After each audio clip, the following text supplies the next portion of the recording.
C'est un événement qui inquiète l'Espagne, mais aussi l'Europe tout entière. Le dimanche 8 octobre, la Catalogne a voté en faveur de son indépendance lors d'un scrutin qui était pourtant interdit par les autorités de Madrid. Depuis, les séparatistes réclament la création d'un État autonome. S'il est encore trop tôt pour savoir quelle forme cette séparation prendrait, le visage du royaume serait profondément chamboulé.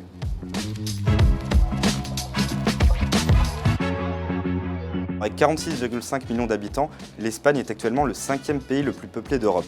En cas de scission, il perdrait 16% de sa population après le départ de 7,5 millions de Catalans. Le pays serait ainsi au coude à coude avec la Pologne en termes de population, avec environ 39 millions d'habitants. Avec 506 000 km², l'Espagne est le deuxième pays le plus grand d'Europe, juste derrière la France. Et s'il perdait les 32 000 km² de la Catalogne, qui représente à peu près 6,3% de son territoire, l'Espagne perdrait un rang et deviendrait le troisième pays le plus vaste d'Europe, en passant derrière la Suède. Aujourd'hui, l'Espagne est considérée comme la 13e puissance économique du monde, avec un PIB nominal qui avoisine les 1,114 milliards d'euros en 2016. Mais si elle perdait la Catalogne, son PIB redescendrait à 902 milliards d'euros seulement. En effet, la Catalogne est la région la plus riche d'Espagne, juste devant la Communauté de Madrid, avec un PIB qui avoisine les 212 milliards d'euros, là aussi en 2016.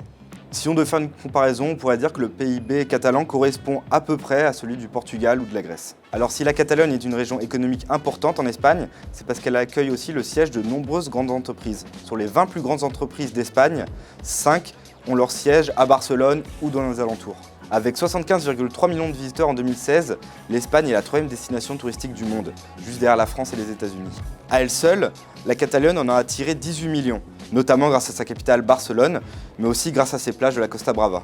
Pour ce qui est des infrastructures de transport, l'Espagne perdrait le 2e aéroport du pays, celui de Barcelone-El Prat, qui a accueilli 44 millions de visiteurs en 2016. Pour ce qui est du commerce maritime, l'Espagne se séparait de son 3e port de commerce, celui de Barcelone. Celui-ci a vu transiter environ 2,2 millions de conteneurs en 2016, ce qui est important mais qui reste loin derrière les 2 principaux ports du pays, celui d'Algeciras en Andalousie et de Valence. Enfin, un départ de la Catalogne pourrait avoir des répercussions dans le domaine sportif. Ça peut paraître anecdotique comme ça, mais le FC Barcelone est une véritable institution en Espagne qui participe grandement au rayonnement de la ville, mais aussi de l'Espagne tout entière.